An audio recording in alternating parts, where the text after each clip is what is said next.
Jacks. I'm Executive Director of the Thomas Cole National Historic Site. I'm so glad to see you all here on the first day of summer. So it's my great pleasure to welcome you all to this lecture, Curator's Lecture by Dan Peck, known in the academic world as H. Daniel Peck. And we have been so excited that Dan has turned his attention to Thomas Cole. So we get to hear more of his thesis today, which he laid out in a beautiful book I encourage you all to buy. And I have the job of giving you a couple of the nuts and bolts announcements. So, of course, turn off your cell phones. And also, after this talk, anybody who would like to see the theater at Lumberyard can see the folks in the back, and the theater's across the way there, so you're welcome to have a little tour. And also, right after the talk, we are going to open the exhibition and the main house at the Thomas Cole Historic Site, so we can all caravan up the hill and see the show after this. So, I don't often get to do this, but I get to introduce Lisa today. For those of you who don't know, Lisa Fox-Martin, she is the extraordinary woman at the helm of this organization, the chairman of our board, and the reason that we have succeeded so beautifully. So, and my partner in crime in all things Thomas Cole. So please welcome Lisa Fox-Martin.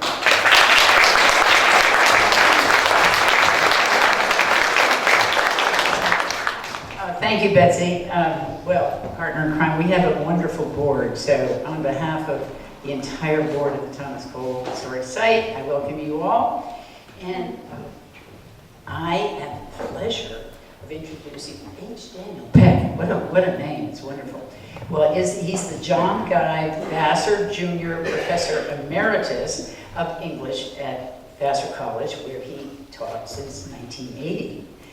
Dr. Peck is an eminent scholar of 19th century American literature and culture. I can't see you around the corner, so I can eye contact, right? And he's written extensively on James Fenimore Cooper, Mark Twain, and Henry David Thoreau. It would take an hour for me to list all his wonderful publications. Thomas Cole lived on a 100-acre property that ran from the creek to the river. And he would leave his house and take a short stroll down to the viewing sites of the creek framed by the mountains. And over a period of almost 20 years, the 1820s, the 1830s, and the 1840s, he painted the same scene at least a dozen times. There's no other subject that Cole returned to paint time and time again. So I know for certain that Dan Peck has had an interest in Thomas Cole for as many years. I mean, at least 20 years. And at least as long as the house has been open, I think since 2001. Wouldn't that be true? So to have this important 19th century literary and cultural scholar turn his attention to Thomas Cole is just wonderful for us, and his fascination with Catskill Creek.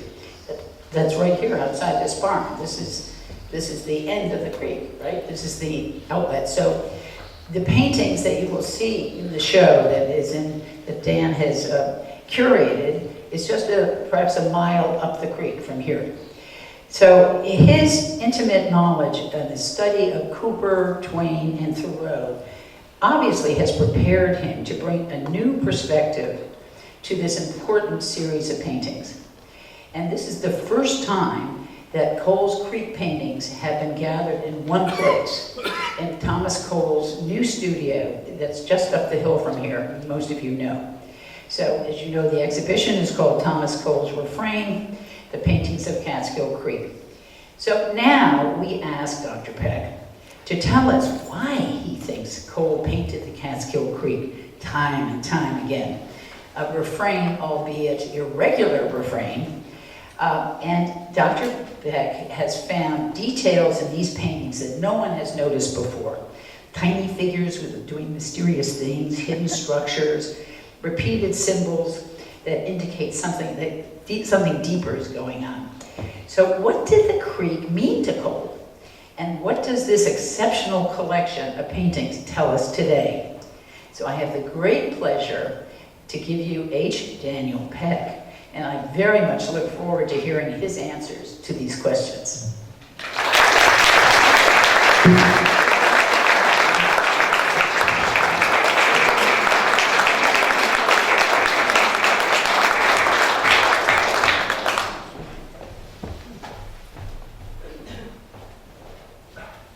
Thank you so much, Lisa and Betsy.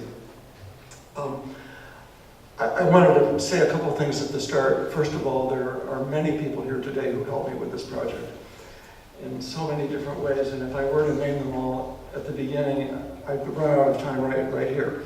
So I'm going to deliberately not mention all the contributors now, but perhaps in the Q&A we can talk about some of their wonderful contributions to the book and to the exhibition. And then the other thing I needed to say was that this is a reflective screen, and it won't take a pointer. So those wonderful details that Lisa was referring to, there's no way that I can point to them. So I'm actually going to have to ask you sometimes to look really, really closely at the part of the work that I'm referring to. So fair warning on that. I wanted, certainly, the one person I did want to thank is Kate Mencronari, the permanent curator. I'm just the guest curator on this one, and Kate is the one who really holds down the fort, and her wonderful staff as well. So, I wanted to begin with this. 3 weeks ago, we launched my book in New York, and today we're symbolically launching the exhibition. And I think that it's inevitable that our show will be understood in relation to last year's big Cole exhibition at the Metropolitan Museum. First of all, there's the obvious contrast in scale. 75 original artworks in that one, and 12 in ours. But there's another more interesting contrast of scale. The Met exhibition broadened Cole's geography, showing the importance of Europe in his artistic development. Ours has, in a good way, I think, narrowed it by focusing on a local scene, Catskill Creek, that expresses Cole's deepest sense of place. It's not always easy to find in Cole's work a sense of place, because he was so ambitious for these large, higher landscapes, as he called them.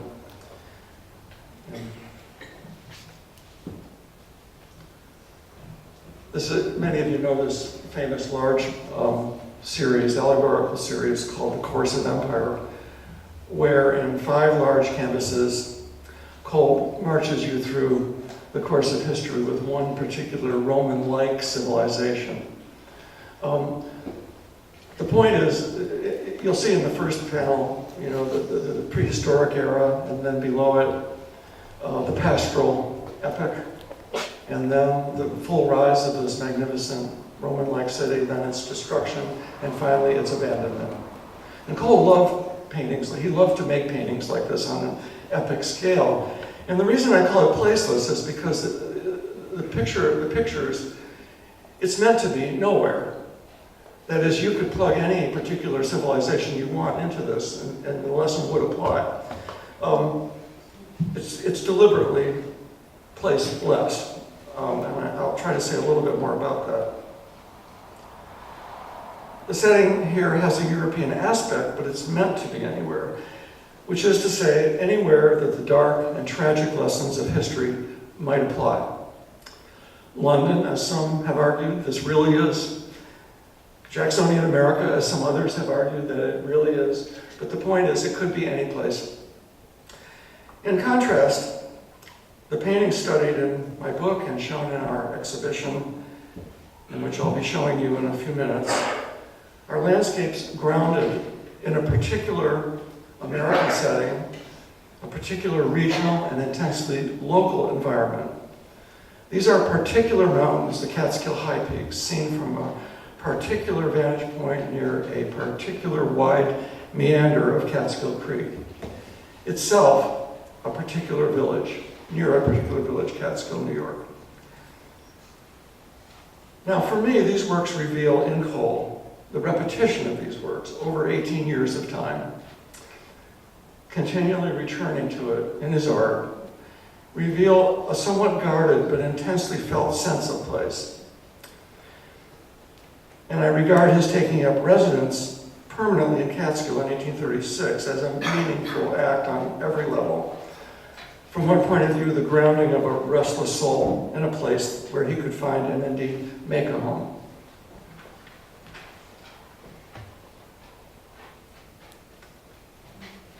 The American part of Cole's story, as you know, he emigrated from England when he was 17 years old. The American part of his story has its literal beginnings then, in 1818, when he was only 17, when he and his parents and sisters sailed into the port of Philadelphia. But for the story of American art, Cole's story begins in the spring of 1825, when he moved from Philadelphia to New York City, and sponsored by a generous merchant, made his first ever sketching expedition into the Hudson River Valley, a region that he had never seen before. Cole kept a list of sketches he made on this expedition, and while his notations are undated, they are sequential, meaning that we know where he was this, here and here and here, the order in which he visited these places where he sketched. Now, as you'll see, the first stop upriver from the city was the area around West Point. He was especially interested in the ruins of Fort William Henry, Cold Spring, New York, and that cluster. He made a number of sketches here.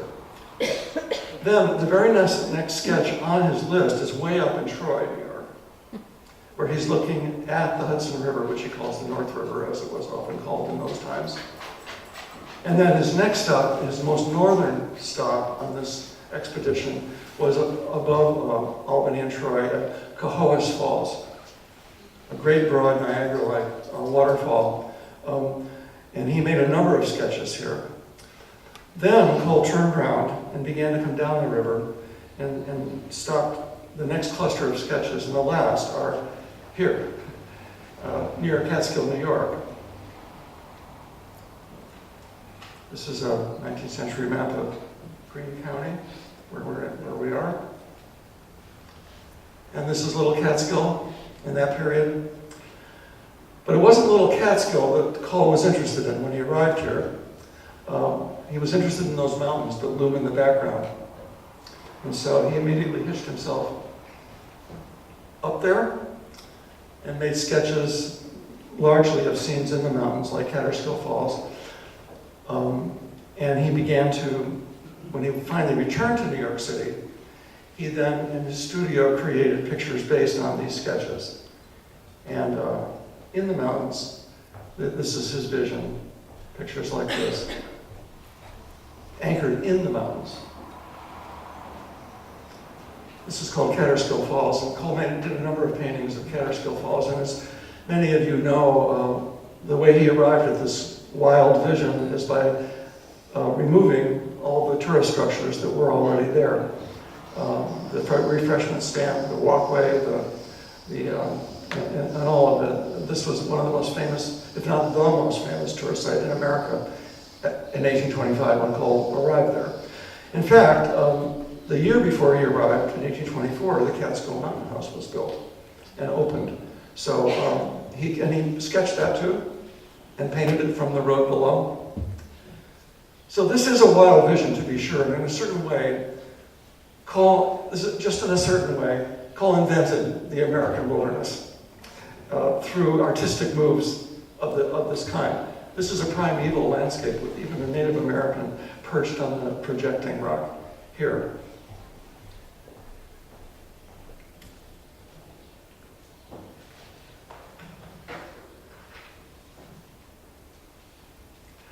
Now the story of what happened next, once Cole returns to New York with his sketches in hand, has been told many times, and I'm going to shorthand it here.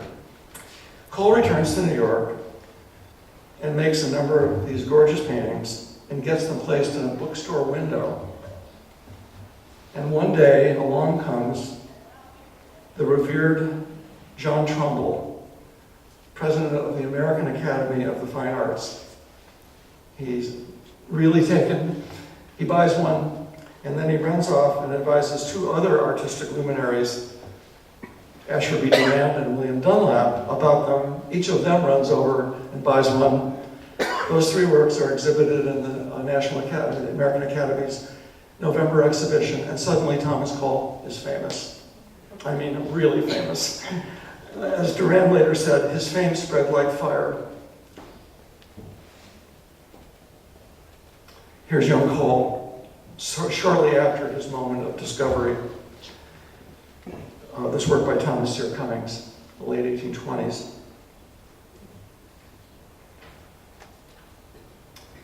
Then, very soon thereafter, also very early in the 1820s, along comes this, yes, self-portrait.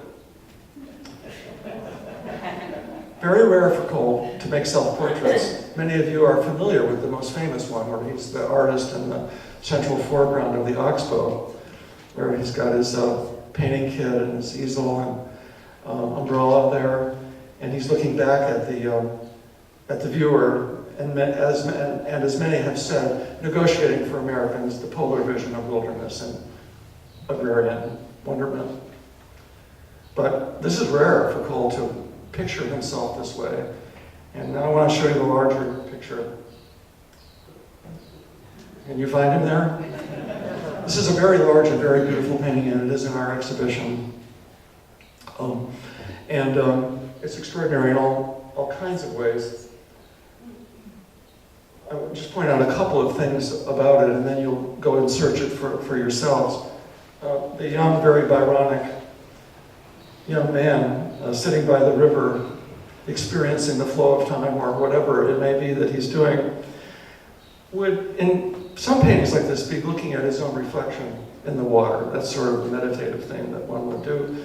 But when you look at it carefully, you'll see he's looking right at you. And once you see it, it's an extremely interesting aspect of this picture. That's New Hampshire's Mount Chocorua in the background, by the way. But many of the features of this work are the very same as Cole would depict in the Catskill Creek paintings. Lisa will want me to draw attention to the mullen in your foreground. She and I are very keenly interested in that motif in these paintings, and there's a huge one here, right in the immediate foreground. Now, at this point, I need to back up for a moment. Earlier, I showed one of Cole's major allegories, The Course of Empire, and I want to show you another one called The Voyage of Life. This is really the second most important of Cole's serial works. And, these are four very large canvases, and what they depict are the stages of life. In the upper left-hand corner, it's called childhood, and there's a baby in that little boat, and the hovering angel guiding the baby out into the world. And then the next one to the right is called youth, and there is this young fellow now standing up and reaching out toward his dreams in the celestial city in the sky. And now the angel's a little farther away, a little more distance from him, but still overlooking his passage. And then in the third work at the bottom left, this is called manhood, and manhood is not too much fun. This fellow is about to go over the rapids, somehow or other standing upright in prayer as he does this. And the final one is called old age, and now the river is emptied into the sea, and the old man is there on the placid surface of the water with the angel now near at hand. And though you can't see it in this image, up in the sky, gazillions of angels welcoming him to heaven. Now, this is the kind of painting that Cole was very ambitious for lots of reasons. I mean, in his time, works like this were very popular, and they really did engage the popular imagination in a way that I think they don't for us now. But still are very interesting for what they're trying to do. They're very cinematic, A friend of mine who's here today, I promise not to mention anyone yet, is a film scholar who's written about this very matter, how Voyage of Life is filmic in this way.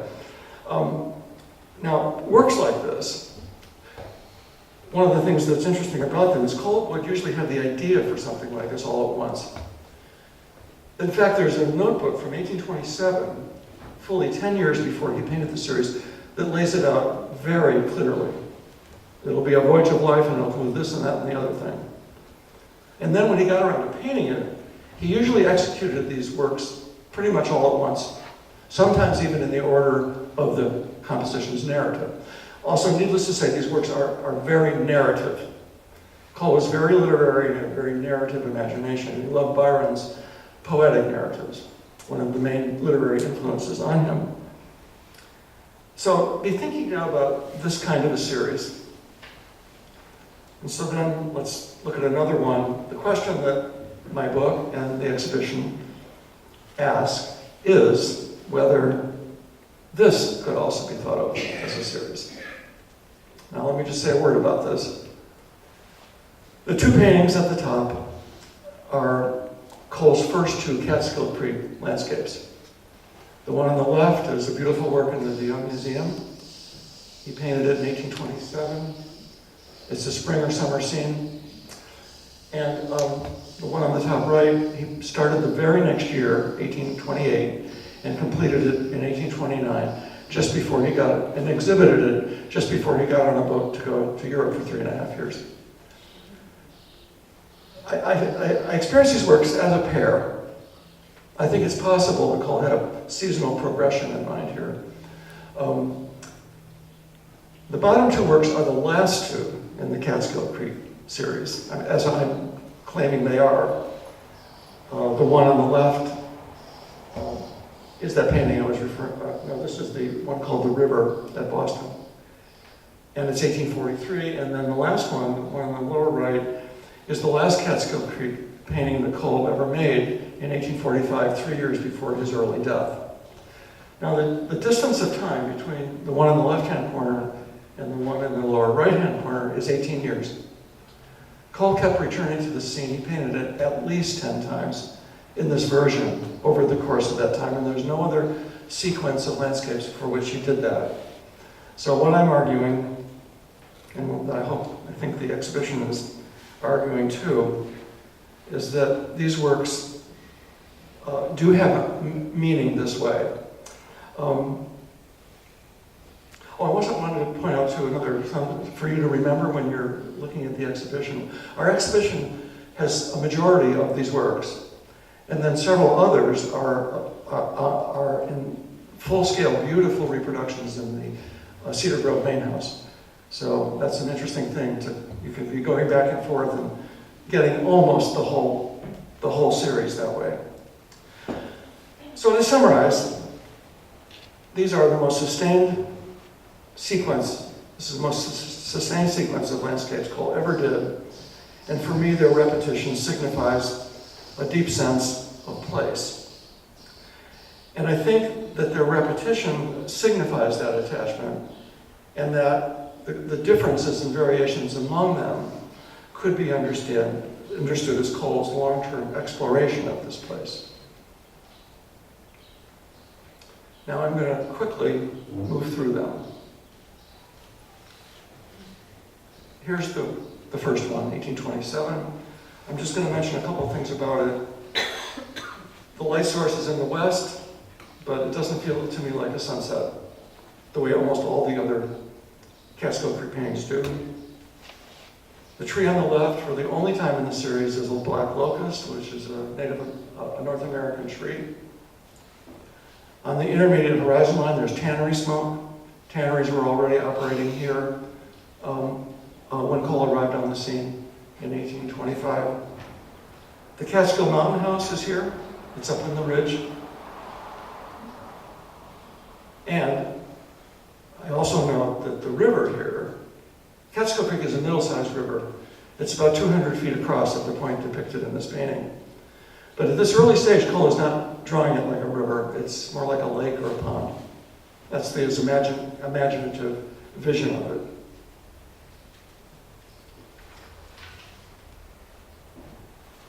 Here's the second one, 1828-29, the very next year, an autumnal scene.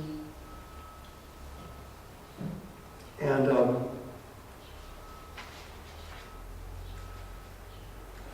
want to take just a note of a few things here. This is the only time in the Catskill Creek paintings that Cole foregrounds South Mountain, which is the rounded mountain that stands before Catskill High Peak and Round Top Mountain. And all the others, it's much more receded. Here, it looks like Cole is experimenting for some reason by making it a dominant feature of the landscape. Note those Lombardy poplars on the meadow. They probably weren't there. They may be a foreshadowing of Cole's long-awaited European trip, which he would undertake almost immediately after exhibiting this work. Note the fisherman. I'm going to come back to him. This is a map showing the shared orientation of these two early works.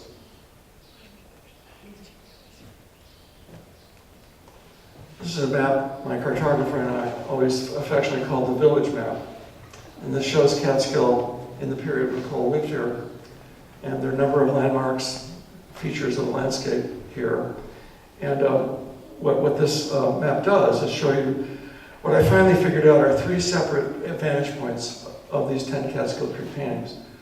For these first two in the series, he sketched them from Jefferson Heights, an elevated part of just outside the village here, up on the hills. And since I can't point to it, you'll see it there, right? You do see it, I hope, on the right and northward there. I'll be showing you this map again. You'll have another chance to look at it. Now, I want to return quickly to the second Catskill Creek painting, to this detail showing the boy, the fisherman. This fellow is virtually a mirror image of a figure who appears in an even earlier Catskill Creek painting that we also have in our beautiful exhibition, a work called Crossing the Stream. And it's set in the rugged Allegheny Mountains, which in his youth, not long after his emigration to the United States, Cole actually traversed twice, over and back, when he and his family were wandering around rural Ohio and Pennsylvania trying to find work, doing various things to support themselves. There he is, crossing a different river, and yet there are so many similar motifs here. You can see why we wanted to have this in the show and illustrate some of its themes. One of them is a familiar one in Cole's work in 19th century landscape work, and these are the distinctions between the sublime and the beautiful. And here this lad appears to be advancing unknowingly into the sublime, a dark cavernous space. His dog is probably barking a warning. When you look at it closely, I think that's what you'll sense. Dark storm clouds overhead.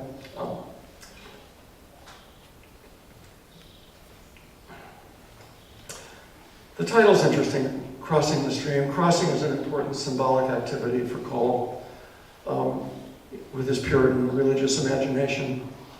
And in the following works, it won't be a boy on a bridge, it'll be a rower. And we'll look at that and see how that works.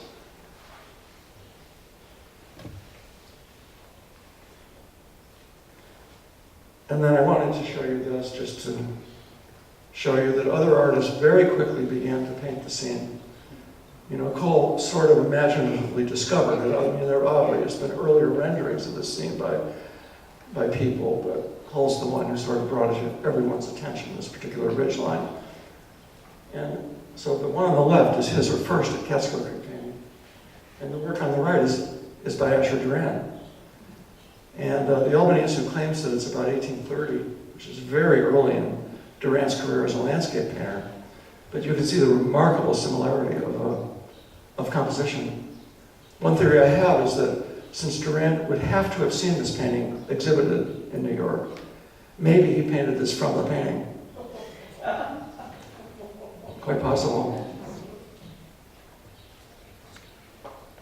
Now, speaking of Durand, here is Durand's portrait of Thomas Cole during the 1830s, which is the decade we're going to take up next. Cole painted 4 Catskill Creek paintings during the 1830s. Shortly after he completed, as I mentioned, his second work, he went off to Europe for 3.5 years, went to England, didn't like England too much, and then landed in Italy, which he loved, and I think maybe he would have stayed there forever if there hadn't been a cholera threat back in New York and he was worried about his parents. So in November of 1832, he returns to New York during the exact time when the votes that would re-elect Andrew Jackson to his second term were being counted. And you would think, after seeing all the glorious sights of Italy and all the wonderful European art he would have seen, he might have forgotten about little Catskill Creek, but he didn't. He comes back to it, but in a different way. Certainly painting it with different artistic emphases at work. Claude Lorraine would be one of them, European art generally. And I'm going to begin to show you these now. This is the first of those works. And this is one of the first works that Cole sold to his most important patron, Lumen Reed, who was a dry goods merchant and was very, very important in sponsoring Cole and his career.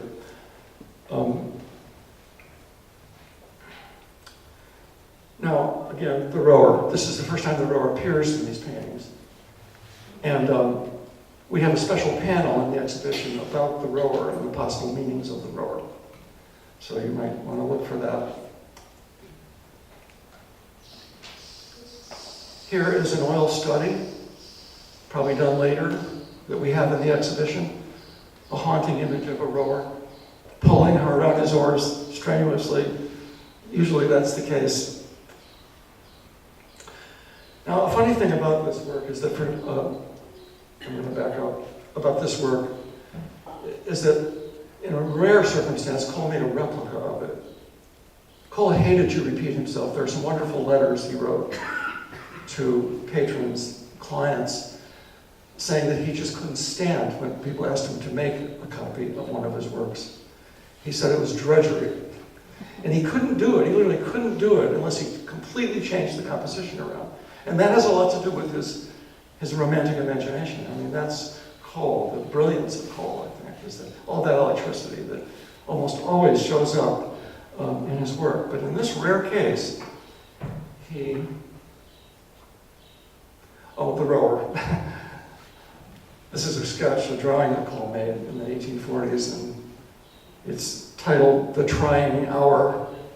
And it is. You can't tell whether this fellow's doomed or might just pull clear of the rapids. This is the replica, and it'll be fun, I hope fun for you to look at the two together and look for differences in the way he may have rendered this or that. But again, it's a remarkable thing that he did this. And I mean, one person has speculated maybe he did it because he liked the scene so much and wanted one for himself. It was found in his studio after his death, so probably never sold. So it's interesting in that respect too. But I think there's another possible reason, and that is Cole made a copy because he wanted a very careful copy for the possibility of a later commission. I need to show you. It's this. This is a considerably larger work. And there are many things to say about it. Lisa kindly mentioned my work with human figures in the paintings, and I really feel like, I mean, very often in American landscape art, rowers and other kinds of figures are there to establish scale or a rural motif or something like that. As I began to look at these paintings, I began to find examples of how something else is often going on here. Now in this case, one thing to just immediately notice, and I won't be able to, you'll look for it yourselves when you go up the hill. Do you see the broad triangle that's created by the rower in the foreground and the horseman on the right, and then in the deep background on a peninsula there, there is, believe it or not, 2 colonial figures. A guy in breeches fishing, pulling in some huge catch, maybe a sturgeon, and behind him kneeling is a Native American in loincloth. And what are they doing there? Well, I'm not going to try to explain that right now, but I think that in some of these works, we not only have spatial recession, we may have temporal recession as well. So to look upriver sometimes is to be looking into the past of Catskill Creek. And of course, even when McCall moved there, Catskill was a legendary place because of Brooke Van Winkle and Irving's establishing of his stories in the spot.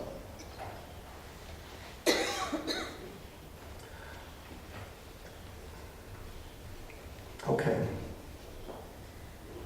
This panorama shows you another significant difference between these 3 works and those of the first Catskill Creek paintings. The other thing that's different here is that Cole has changed his position. Before, he was up on Jefferson Heights looking southwesterly toward Catskill High Peak and Round Top. And in the second set of paintings, he's moved himself right down by the riverside.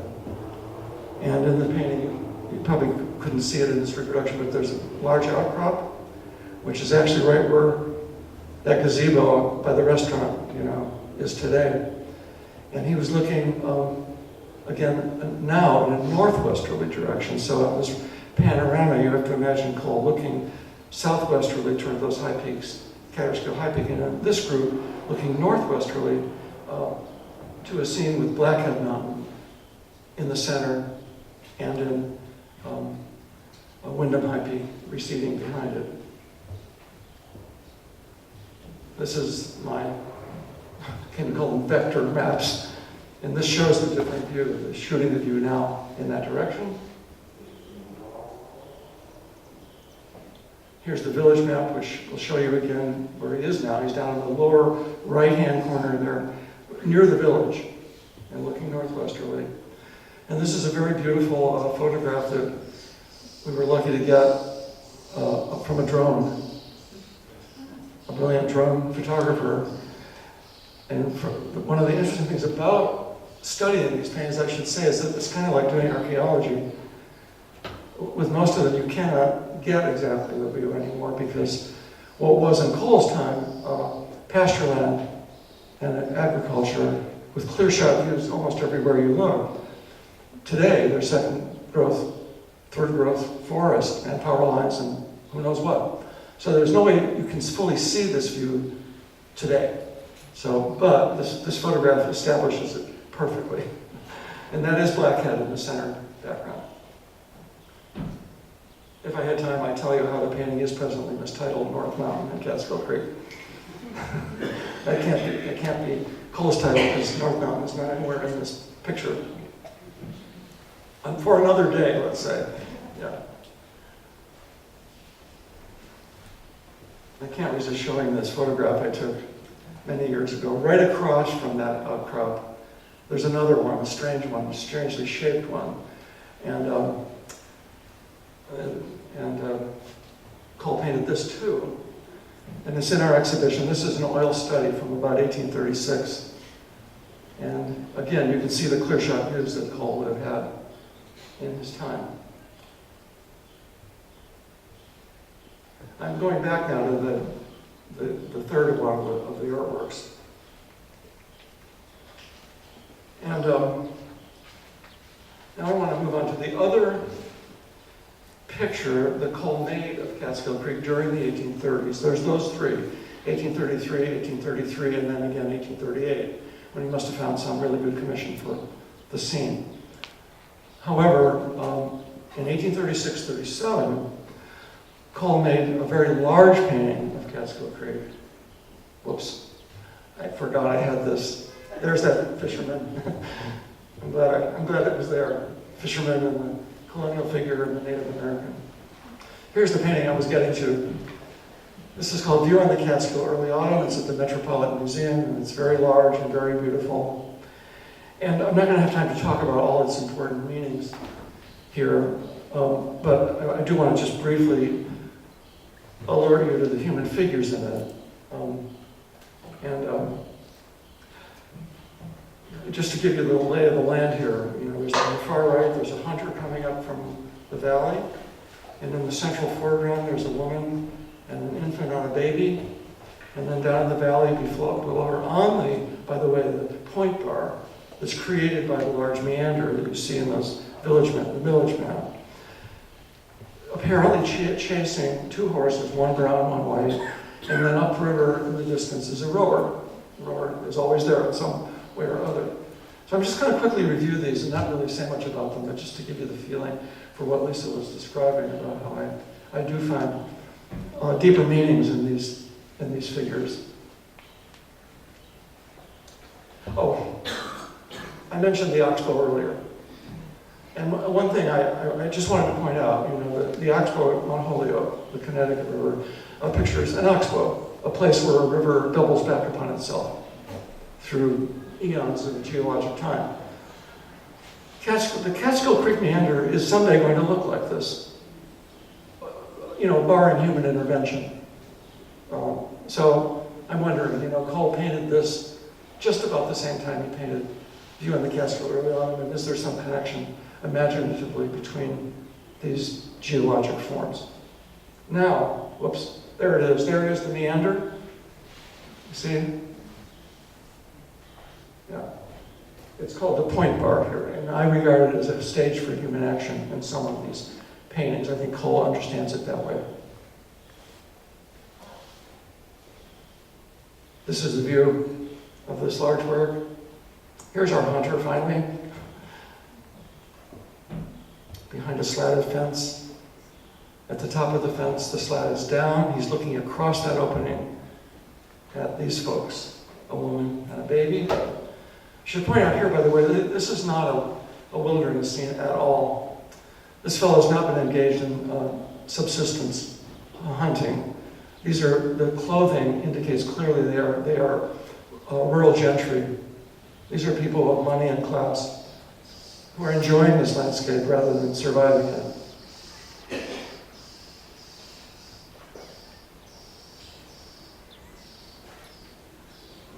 With the look down in the valley from the one with the woman in the foreground, you see the running man, and she's running too. They are in the same posture. And then here he is, chasing these horses, and notice that there's a large Claudian framing tree separating him from them in our eyes as we look at him. Here's the rower, and here's the young fellow in the valley apparently chasing these horses. And this I just can't resist showing you because I don't think anyone's ever noticed this before. I have seen some commentary about this image of this running figure that says that what he's holding in his outstretched right arm is a halter. And the narrative logic of the poem is, of course it's a halter. What else could it be? Because these horses have escaped, and he's going to find them and rein them in and slap them into a halter. Except that it isn't. What it actually is, I blew this up a little bit beyond the image in the book. Can you see? The arm is thickened by a falconer's glove, and there's the bird. Possibly even a peregrine falcon. It has that kind of coloring. I'm not going to say any more about this. The next time you're at the Met, go take a look.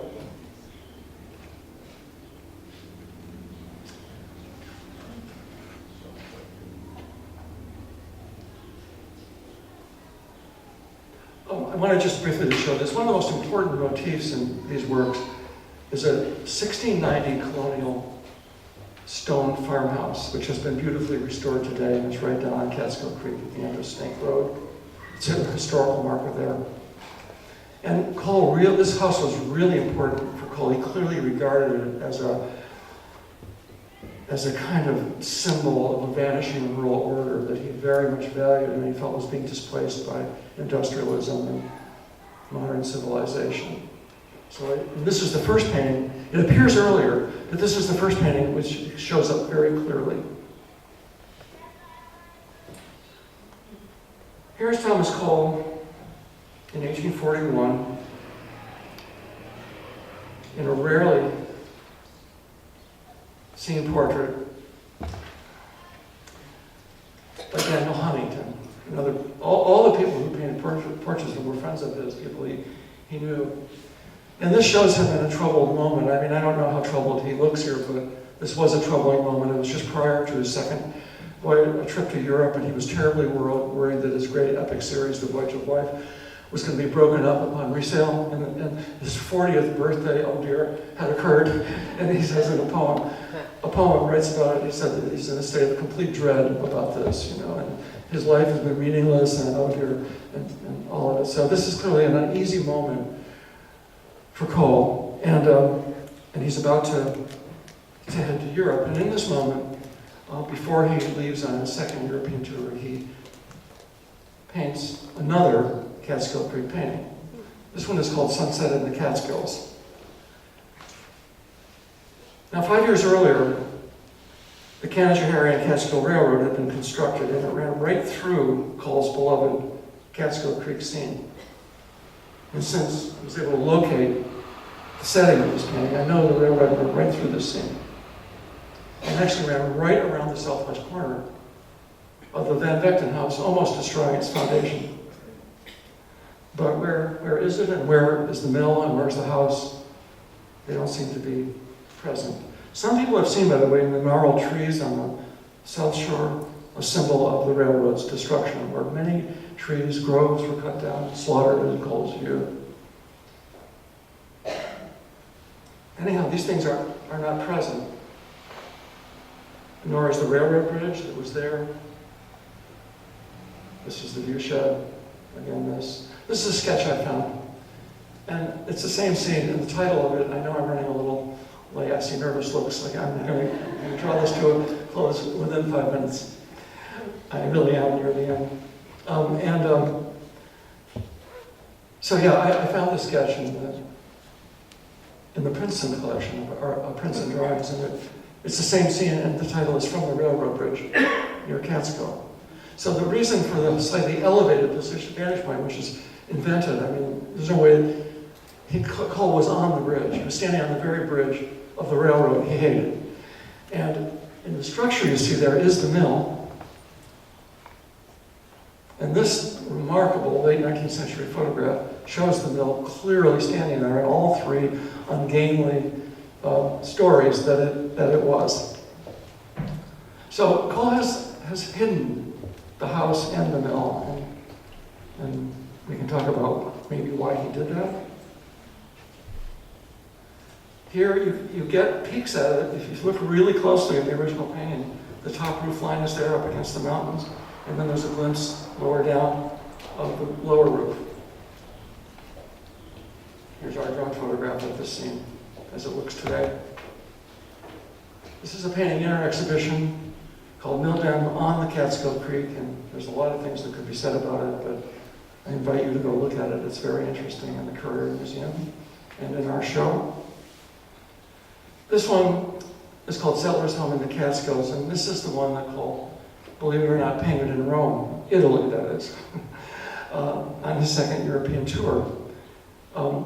He painted it from memory, and the reason I know this is because I found the sketch for this work.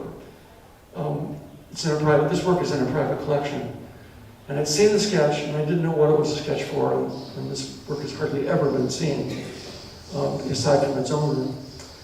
And once I saw a black and white image of it, I knew what it was. And it's very beautiful, and Cole is imagining Catskill Creek from abroad. It's the most idealized and harmonious of the Catskill Creek paintings. This is that sketch I'm talking about. This is River in the Catskills, which some people claim is the first, quote, important painting in the history of art to depict a railroad train. And there it is on this little railroad bridge, and there are volumes to say about this work. There's the sketch for it that I found at Princeton.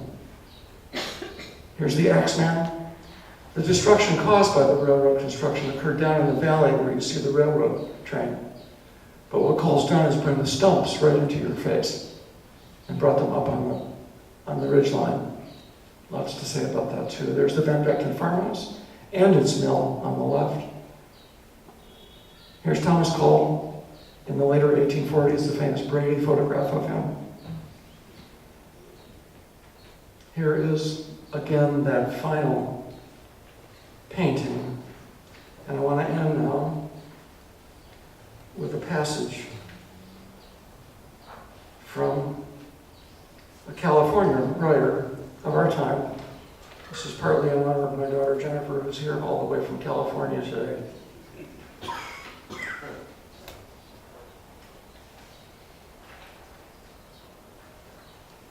It's here.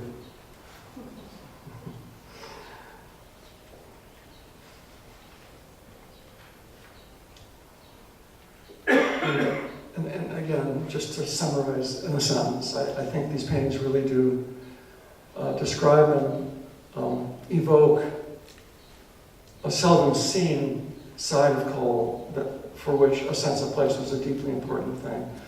A grounding of a restless soul somewhere, if you will. So this is Joan Didion in her White Album, and I will let her words close this talk. A place belongs forever to whoever claims it hardest, remembers it most obsessively, wrenches it from itself, shapes it, renders it, loves it so radically that he remakes it in his own image. Thank you.